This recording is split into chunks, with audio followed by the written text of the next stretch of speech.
record to this. Okay, awesome. Yeah. So I'm just going to share now. Hi, everybody. Hi, Kathy. Hi, Mark. Hi, Thomas. Hi, John. Hi, Kathy. Yeah. Two Kathys here today. Okay. So I'm just going to put up my presentation.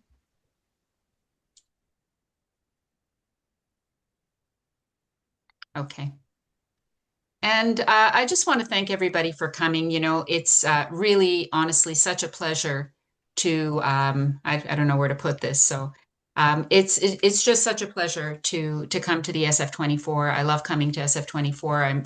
I'm so thankful to the organizers. Thank you, Kati, and thank you just to everyone for the work that you do. And this has been a lovely day.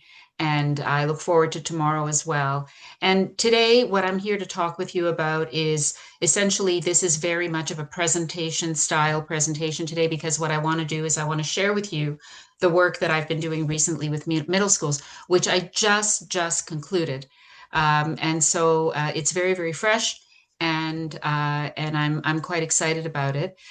So essentially, what happened to me is one of the large school boards in our area. So let me just go to the current slide.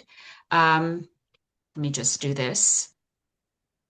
Oop, hold on. So one of the school boards in our area came to me and said, you know, we want you to infuse solution focus in our schools. And what we're doing is we're giving you three schools and we're calling it a pilot project, and you've got limited time.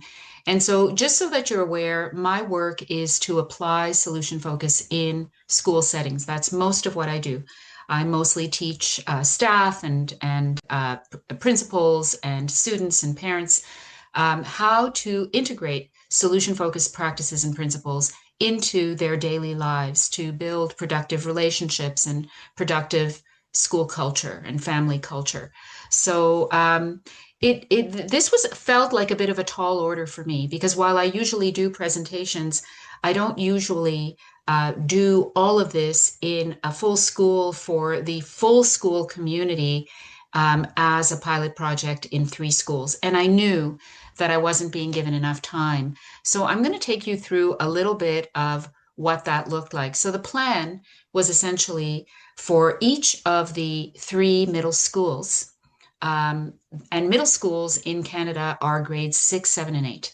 So for each of the three middle schools, I would have one class of students. So I had two classes of grade sevens and one class of grade 5, 6 for a total of 76 students. And I would give them two workshops, a total of 135 minutes per class.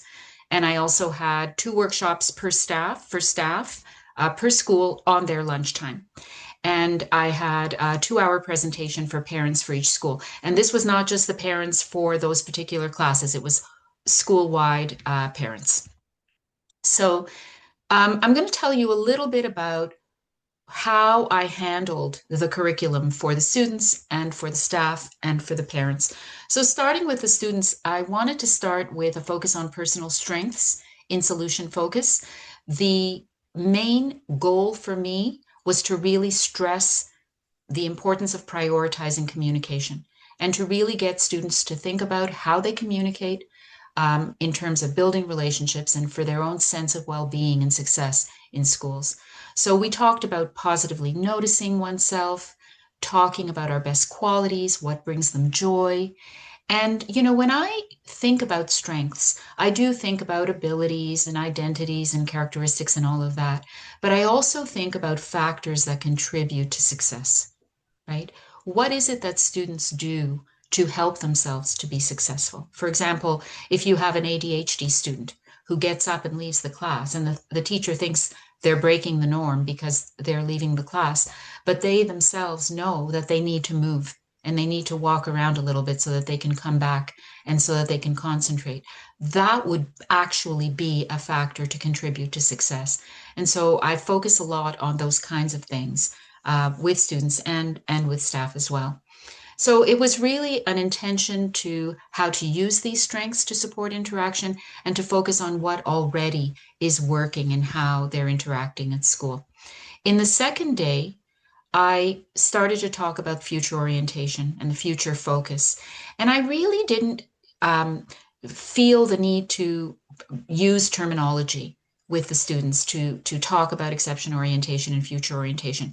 It was more about what they wanted, and it was more about what was working, and to talk about how they would like to improve themselves and how they would like to take action in achieving what they want, and how what they would like to improve in their communication with others before high school. And this was an important question to me because we often talk to kids about what they're going to do after high school and what they're planning for, and you know what they want to make of themselves in their lives, but we don't often talk about what they want to improve in themselves during school.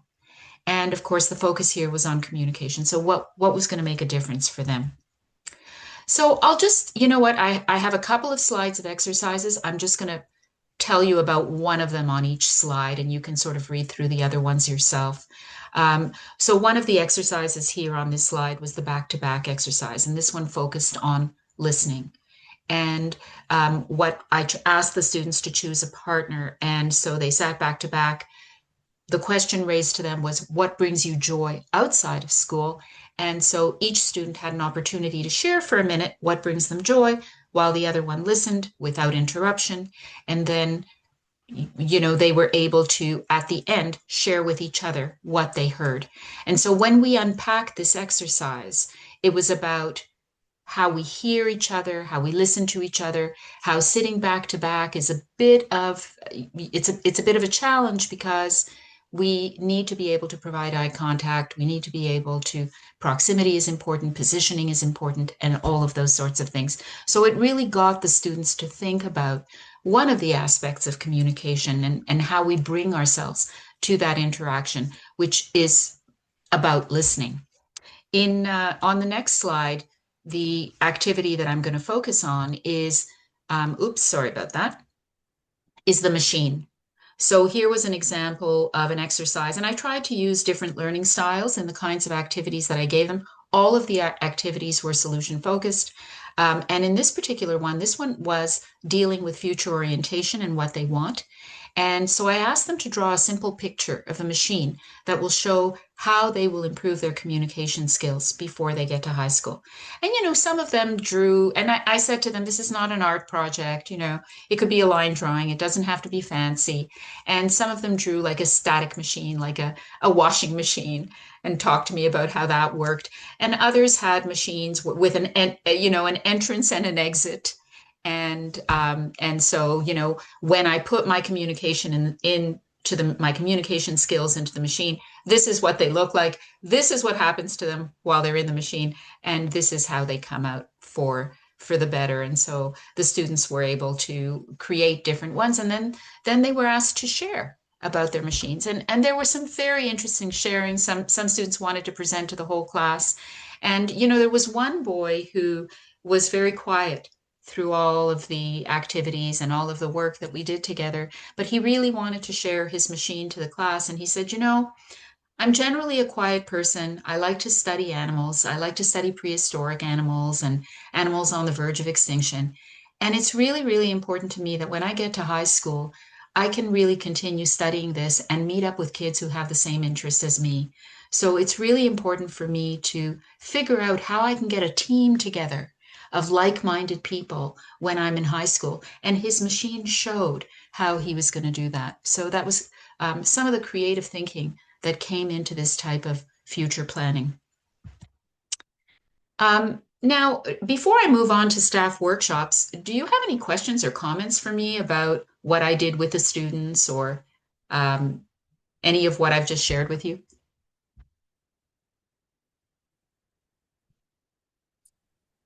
I just want to appreciate this, how simple this machine idea is, Yeah. but how much it allows to the students to express Yeah, interest with this. yeah, it's really, and what I liked about this particular, and this is not my, this exercise in particular is not my idea. I first read about this exercise when I read the book Doing Something Different by Thorana Nelson. And where she has had so many beautiful different activity ideas, and I just thought it was brilliant because it really immersed the student into future orientation and what they wanted, but not in a verbal way. It was in a visual way and in a tactile way, which works better for some people. So moving on to the staff workshops, unfortunately, I have to say I was a little disappointed with the staff workshops because they were voluntary. And so they were happening during their lunch. And they had to be voluntary because you can't bring staff together during staff meetings. They only have an hour and they have a huge agenda. You can't bring them together during professional learning days because the school board says, dictates the agenda. This is what you have to do. You have to do assessment. You have to do math. You have to. So we had to do a voluntary thing. And so we decided to do their lunch. And I knew that there was going to be an attendance problem because, staff are busy, they're stressed, they have a lot of work to do. Their lunch is very important to them. But I still got about 5 to 8 people per workshop, which, you know, I'll talk a little bit after about what my best hopes are in terms of where I'd like to move forward with that. But really, what I wanted to focus on with staff was the solution focused mindset of hope and possibility and the solution focused language of change. Because coming out of a pandemic, which wasn't so long ago, students are struggling with behavior in schools. They're struggling with their social abilities. They were, cooped up at home for a couple of years, and that really had an impact on their social development. And staff are frustrated and burnt out. And there has been a lot of attrition in staff in schools. Schools have been losing staff, and they really don't know how to get them back. So it was very important for me to change that paradigm for staff and to give them hope and to talk about the language of change and for themselves in the classroom and throughout the school, basically. So we talked a little bit about the principles of relation spaces. And basically, I talk about the 6 principles of relation spaces. And what that means to me is I take all of the solution focused assumptions and practices and principles and I distill them into 6 words. And so we talked about reflection, conversations of inquiry and honesty and respect. We talked about strengths, awareness of exceptions, what's working, and identifying resources that help us cope and learn. We talked about success, that success is not just about mastery, that it's about signs of progress and that it looks different for everybody. We talked about action, verbally noticing skills to help motivate action and independence in students. We talked about reframing existing narratives. If you think you have a bad student in your class, that is a label that you have imposed on that student. And how can we reframe that, right? So to bring out the best in the student. And we talked, of course, about hope. And when we use productive language of change, of solution focus, this points to opportunity and possibility. So the first thing that I really dealt with staff was the intention behind this relation space, the intention behind the solution focused mindset. Check yourself. Are you making an effort to bring your best self? And, we can't always be our best selves. Sometimes we're not our best selves, and that's okay. But the important piece here is we can make an effort. We can all make an effort, right? And of course, also the idea of check your bias. Notice and recall what you appreciate about the person before you enter into the communication. Because sometimes, we don't think that this is going to be a good conversation. Sometimes we're very loath to have the interaction because we think this is going to go south really fast. So it's check your bias. What do you appreciate in that person? And I love what Jackie von Sifra Bergs from South Africa has to say about this, about setting this intention and looking for what's working. And she talks about putting your bush eyes on. And so I studied with Jackie in September when I went to the conference, the EBTA conference in Denmark. And she talks about being in the bush, being on safari, because she's in South Africa, and getting out there in the Jeep. And she talks about the drivers and how skilled they are at looking for what they're looking for. And I loved it when she said that. They're looking for what they're looking for. And that made a huge difference for me because what we look for is what we're going to get or not get, right? And so You know, when I first looked at that tree in that picture that she shared, I did not see the baboons. But when Jackie said, look at all the baboons in the tree, I saw them. So, this reminder to teachers, let's look for the signs of resilience. Let's look for persistence in students, coping and progress, and acknowledge what's working.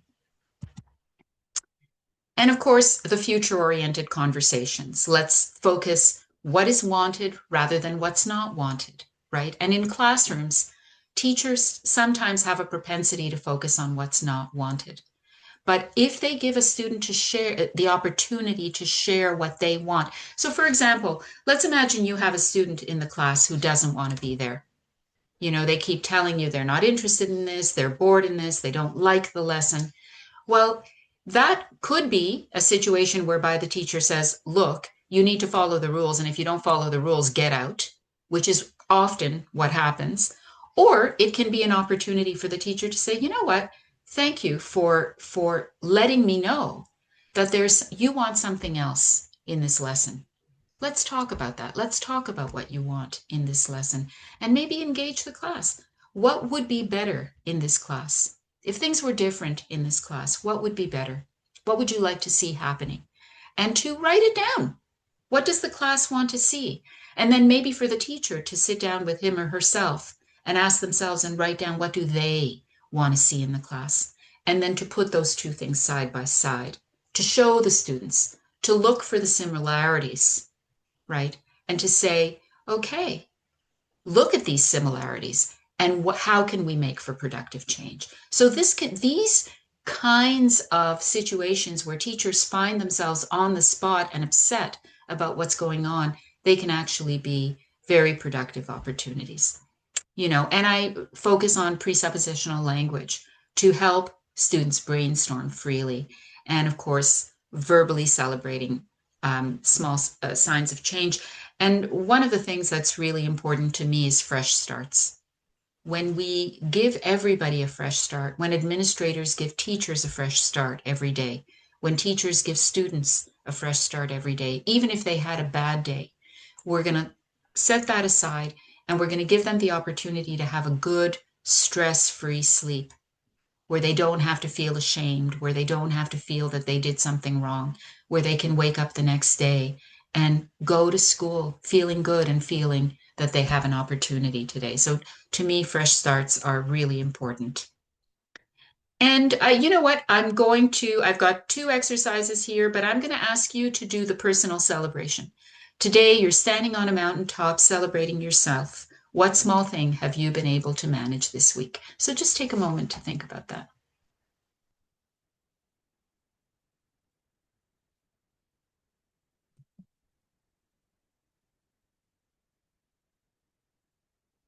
Would anyone like to share what is one small thing that you managed this week?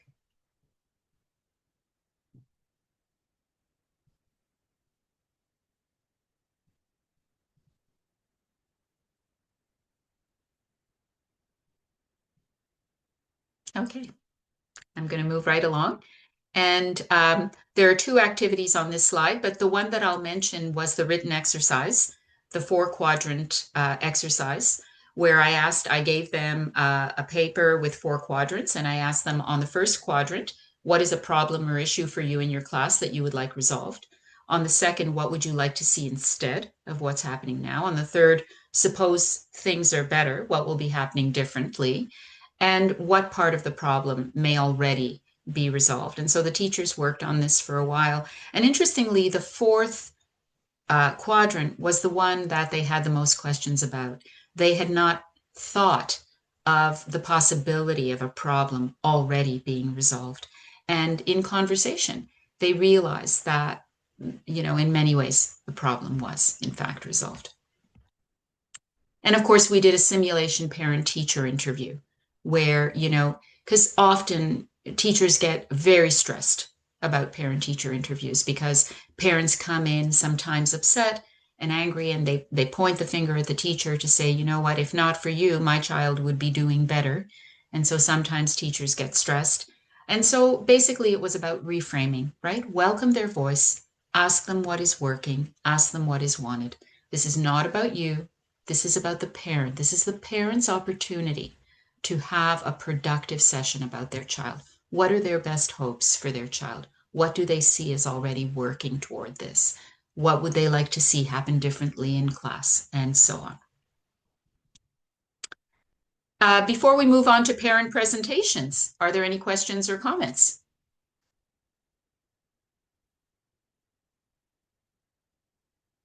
I just wanted to Yeah, share what I've I would be celebrating on the top of the mountain. I Oh, just had to thank think a you. moment.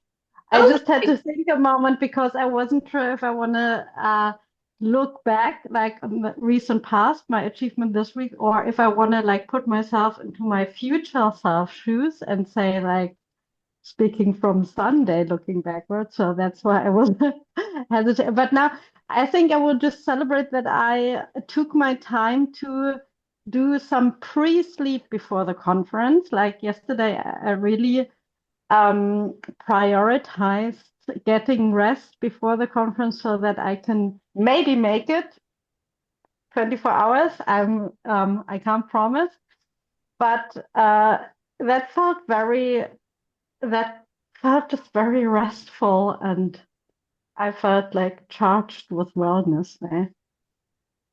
That is wonderful, Kathy. I'm so glad that you're here, and I know that you will. Oh, that beautiful napping will give you that extra energy to make it through. So good on you, and that's wonderful. Does anybody else want to go back and share? Maybe had an opportunity to think about it and wanted to share what went through their mind in that exercise.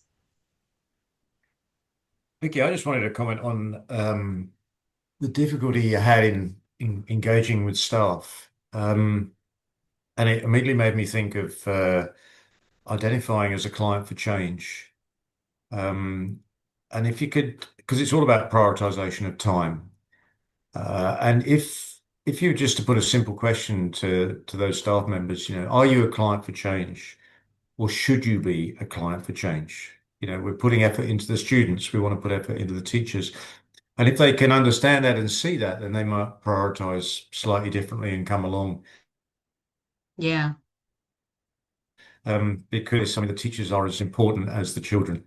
So how do you persuade a staff member to recognize that they actually are agents for change, clients for change? Yeah, and I think you're absolutely right, and I think that it would have been helpful as well if I had Mm. had the opportunity to meet with the principals first, even Yeah. before I went to the three schools.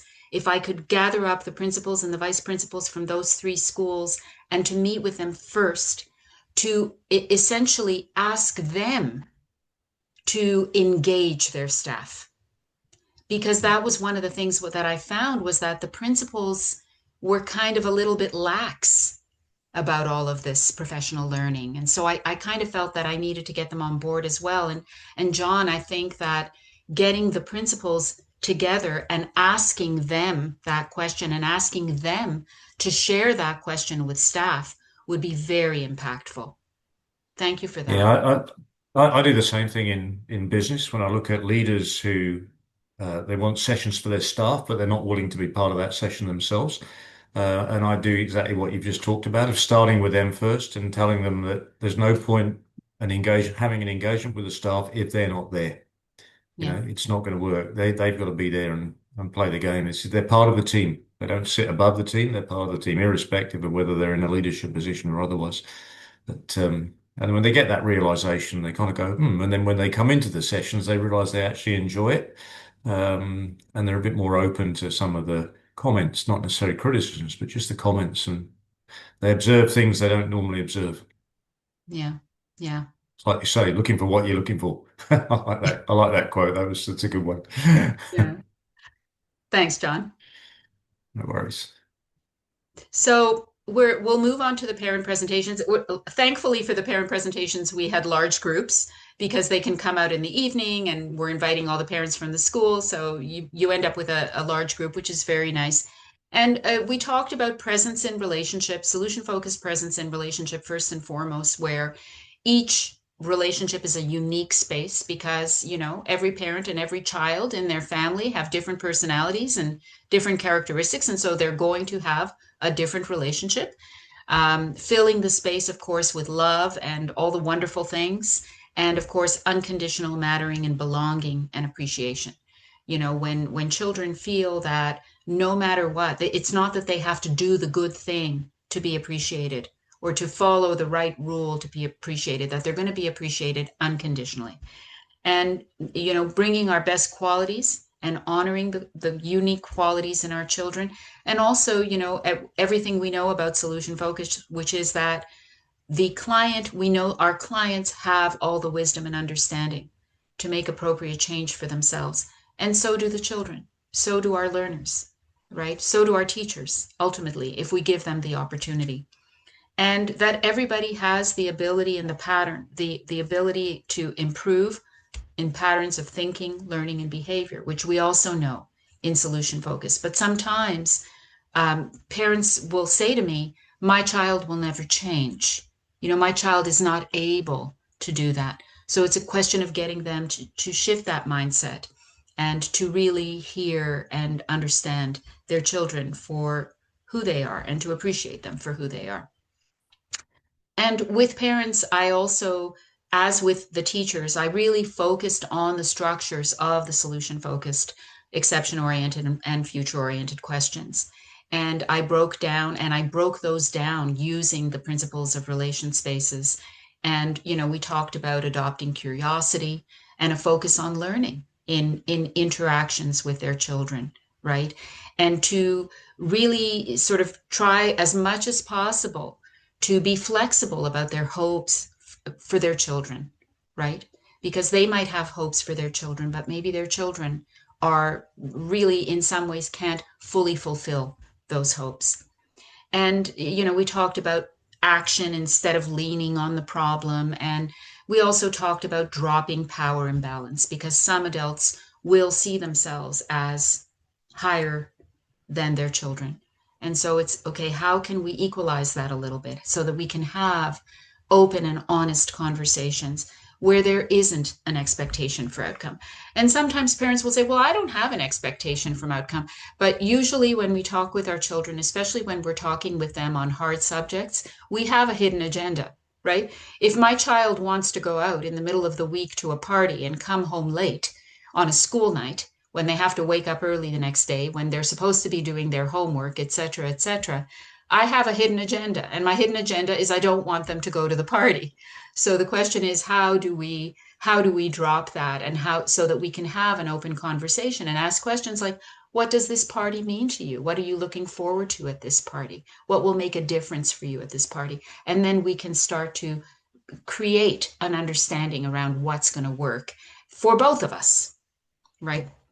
So moving on. So here are some examples of preferred dialogue. You know, so instead of a parent saying to a child, how do you think not doing your homework is going to help you? They might say, show me your homework. What are you comfortable with? What is working for you? And what do you need to know more about?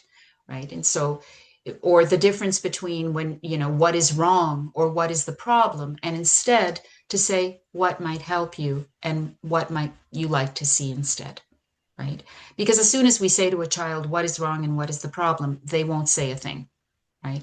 Or, you know, notice the difference between here's what you need to do and suppose things are different or better, what will that look like? And the reason why I choose that is because parents will often be directive with their children, right? This is what you need to do with this, and this is what you need to do with that. And, you know, with all the love in the world, because we're used to providing our children with direction from the time that they're babies. We're used to taking care of them. We're responsible for them. So of course, we're going to tell them what to do. But it gets to the point with children, especially as they approach adolescence, they don't want to hear us tell them what to do anymore. And we have to say things differently. And, you know, this idea of, for example, let's imagine that you have a child who's entered into a fight. All we want to talk with them about is the fight. You know, why did you fight and how did you fight and who said what and who did this and what? And of course, and as soon as we start talking about the fight, they don't want to talk about it. And instead, It's a question of saying, when was the last time you kept yourself from fighting? How did you control the urge to fight today? Because if we try to bring those resiliencies out, they will talk, because they can talk about what they're proud of. They can talk about what they're successful in, and they realize that they really don't need to lose control and fight, right?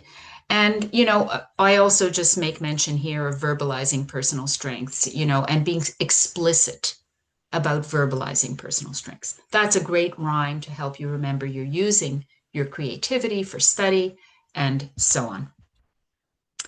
The noticing of sparkling moments instead of dwelling on the challenges. And instead of asking, what did you do today, right? What was a small thing you did today that might have helped you, or how did it help you, or how do you know, or how did you manage? And where future orientation is concerned, it's value learning over the outcome. What do you think might help next time? What might you try differently? And providing safe opportunities for independence. For example, one of the problems that came out of the pandemic is that we now have a lot of students who are refusing to go to school.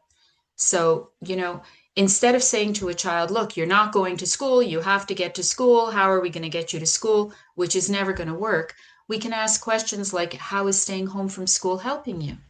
And what will continue to help? And when we can engage in those conversations with young people, they're much more productive, and we can get them to school, right? Or when they're dealing with challenges like bullying, we have to stop talking about bullying, and we have to start asking them, when the bullying has stopped, what will be different? What will be helpful? What will they be feeling? And so on.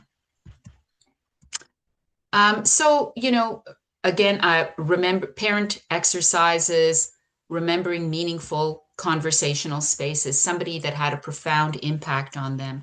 How do they describe that person, right? And that type of activity helps them to recognize that I can teach them all of the solution-focused questions in the world, but if they don't have a mindset to bringing their best self to the interaction with their children, those solution-focused questions are not going to work. And so we talk about how somebody who has had a positive impact on them essentially brought their best qualities to the interaction, even before they said anything. They were kind, they were supportive, they were helpful, etc. And we talked about reflections on their relationship with their child, what stands out as successes, what are they hopeful for, and so on. How do they appreciate themselves as a parent, right? Think of something that you appreciate in yourself, because a lot of parents, they come to these presentations and they admittedly say that they don't feel like an effective parent. Things aren't working out. And so, okay, we all feel like an ineffective parent sometimes, but what do you appreciate in yourself and your parent? And what can you celebrate about your parenting? And at the conclusion of all these workshops, it was, what did you like best? And what would you like to know more about? And so before I start, I'm going to mention to you some just top feedback that I got from the students, from the teachers, and the parents. Does anybody have any questions or any comments that they'd like to share?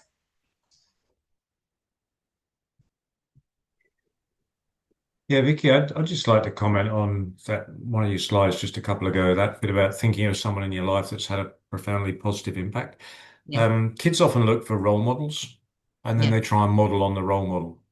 yeah, I love that turnaround you've got there of thinking, what does that role, thinking about that person, what does it do to you? How does it make you, uh, how do they bring about the best in you? Because it puts the focus back on you yeah, rather than being on the role model and yeah. reflecting. And when I'm in the company of people like this, I feel better, I do better, I act better, I behave better, whatever. So I'm going to find friends that are like this. I really like that. It's a lovely little turnaround from the normal sort of role model feeling.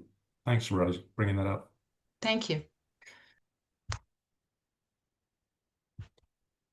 So in terms of top feedback, I divided the feedback into communication and well-being. So for communication for students, they talked about, they can talk in class with kids they know and they don't know. They can share what they want and what they need. We learned how by communicating with each other, we understand each other better. And I liked hearing all of these things, right? And I liked seeing it in their written responses.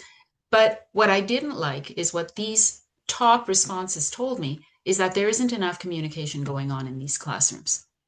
And that for me is a concern because I prioritize communication and I fervently believe, and it's not just what I believe, but it's based on the studies, that children learn better when there is a sense of well-being in school, where there's a sense of safety, where there's a sense of communication, where they're being understood. They're more successful. So I was concerned about the fact that they don't seem to be getting enough of that. And in terms of well-being, I feel good about knowing that I matter and that I'm an important part of this class. Talking about solutions will bring you hope and help you push through even when there's stress. And there was a lot of stress in their responses. And there are lots of things I can do to help myself, and I was really happy to hear that that came out of the sessions. For staff, in terms of top communication responses, I've learned practical strategies to build relationships. I appreciate solution-focused strategies for staying productive in conversation. And by changing my mindset, I can improve the narrative. So to me, that those were all real pluses in terms of what came out for communication for staff. In terms of well-being, when I'm feeling frustrated at school, it's relieving to remember how I add and have added value, and a realization that if my lessons have been effective before, I can do it again. So teachers who were really feeling that they just weren't being effective anymore were now had a little bit of hope. And I feel more empowered to face a hard day. So those were all very positive responses from teachers. In terms of top feedback from parents for communication, I'm really moved by how there are more effective ways to talk about the problem than to target the problem. And I'm going to try having more open conversations with my child and to judge them less. And I'm going to try reacting less and making the choice to build relationship instead. So that was very positive. And in terms of their well-being, a lot of the parents talked about how they just feel better about themselves as a loving parent, that they realize that they don't have to be perfect, that they realize that sometimes they're going to make mistakes and that's okay, that they can appreciate themselves even when they've had a bad day, and that they feel better about their child just by having this conversation, that they have more confidence in their child. So my own joyful notes on the overall outcome were that everyone left feeling positively with hope, and that they found some benefit, and that they were relaxed during these workshops and willing to engage and to share. And my best hopes moving forward, that there be more solution for communication prioritized in schools to support well-being, that everyone involved, use at least one or two practices in their daily interactions, that they do something differently each day to support productive relationships. And I would like to see regional sessions to invite more staff engagement. So I'd like to see staff being pulled out from schools, and let's get supply teachers coming into the schools so that we can really give them the richness of professional learning that they deserve, because they work hard and they should have those opportunities. And to provide coaching groups for staff, students, and parents, and to have assemblies for students so that we can reach more students than just one class per school. And of course, to have opportunities to return and refresh. And now, John, I'm going to add one more point to this list, and that is to meet with principals first and to pose that question, to get principals more on board. So we still have a little bit of time to just chat. So what are you thinking about? How have some of this made a difference for you today?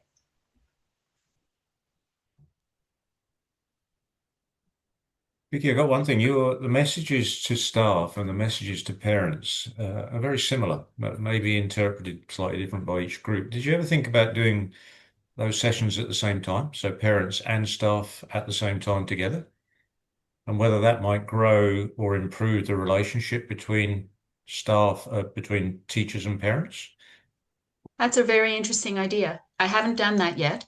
I've done many staff presentations, many parent presentations, but I've never actually put them together. And I think the reason why I never did that was because the examples and the scenarios are a little bit different for each. Having said that, I think it's a good idea, John. I'm thinking, you get things like parent-teacher interviews or Yeah. parent-teacher discussions. So there's already an occasion on the school calendar to get them together. And the conversation then is all about the child. Well, maybe a conversation at those about the parents and the relationship between teacher and parent could be quite productive. I don't Yeah. know. It was just floating through my head when I saw your slides. I thought, you could easily apply the same slides you've got here to parents to the teachers with a slightly different interpretation, but it's very similar. I like that idea. Yeah. Yeah. And we It's might a get good more session. people Thanks. out. We might get teachers coming out in the evening that, might otherwise not want to hang around school for after school or whatever, but they might like to come back in the evening if they were doing it on their own volition. Especially if you made it a bit of a social occasion, maybe at a Yeah. drink or something like that, people can be Yeah. relaxed about what they're talking about. So you're taking the kind of tension, if there is any tension, you're trying to taking that out by creating the right environment. Yeah. I like that. Thank you. So you're very welcome. This hint on the principles reminds me again how brilliant my contractor was for a solution-focused teacher project I'm still working on. First, he gathered the principles, and the principles experienced what the teachers learned afterwards. So I think this allowing them to work with it a bit in their own scenarios and then decide, yes, we want that in our school. We want that change. I think that's a very powerful Yeah. mover. Yes. Yeah. I think so. I think so.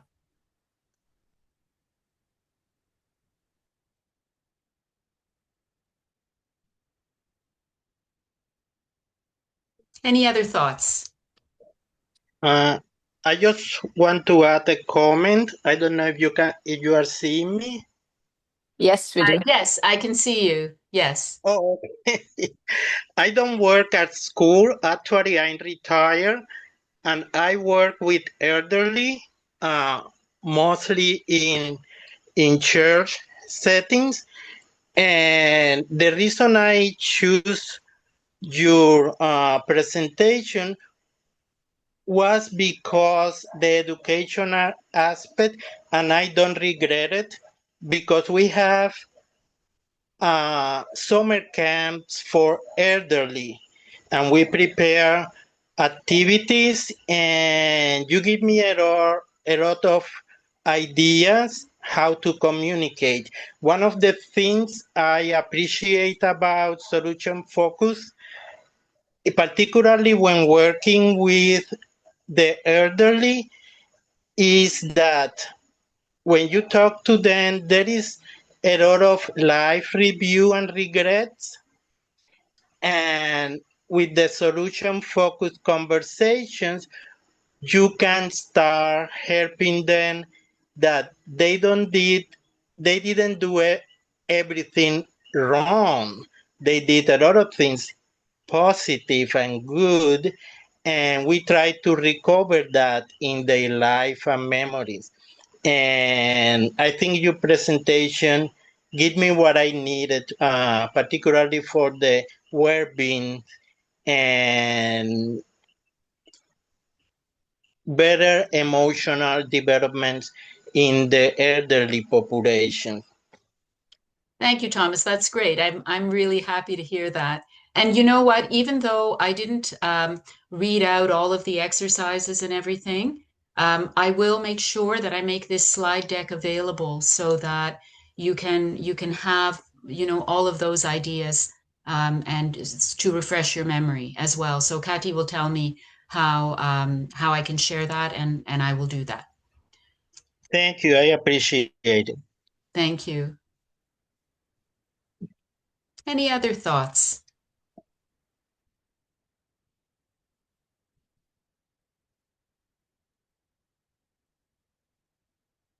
So I'm just going to move on and give my book a little bit of a plug. My book, Relation Spaces, which goes in depth into the 6 principles of relation spaces that are grounded in solution focus and which transform relationships at home, at school, and beyond. Lots of case scenarios, dialogues, and so on. So I wanted to mention that. And also, I'm very excited because this week, Tara Gretton and I put out our brand new podcast. It's called School Solutions Talk, and it's specifically for schools. And you can actually find the episode on any one of your podcast providers. So whether you use Apple or Spotify or whatever you use, please have a listen and download it and follow us, and we'd be so delighted. And lastly, I'm on the board of the Solution Focused Brief Therapy Association, and we're having our conference in Cleveland in November. If you think you'd like to take a little trip, if you're able to do that and come out to the SFBTA in November, please do. And I just want to thank you. This is how you can reach me. I love to have conversations. I love to learn from you. I'm so thankful to be here among you and to learn with and from each other. So thank you, and enjoy the rest of the conference. I know that I will. Thank you so Thanks, much. Vicky. That was really good. Thank you. Thank you. Great. Thank you. Great stuff. Take care. Take care, everybody. I'm leaving you too early. I'm leaving you a little bit of spare time to get something to drink or whatever. Very Okay. well. Okay. Yeah. Thank you. Thank Take you. care. Bye. Bye.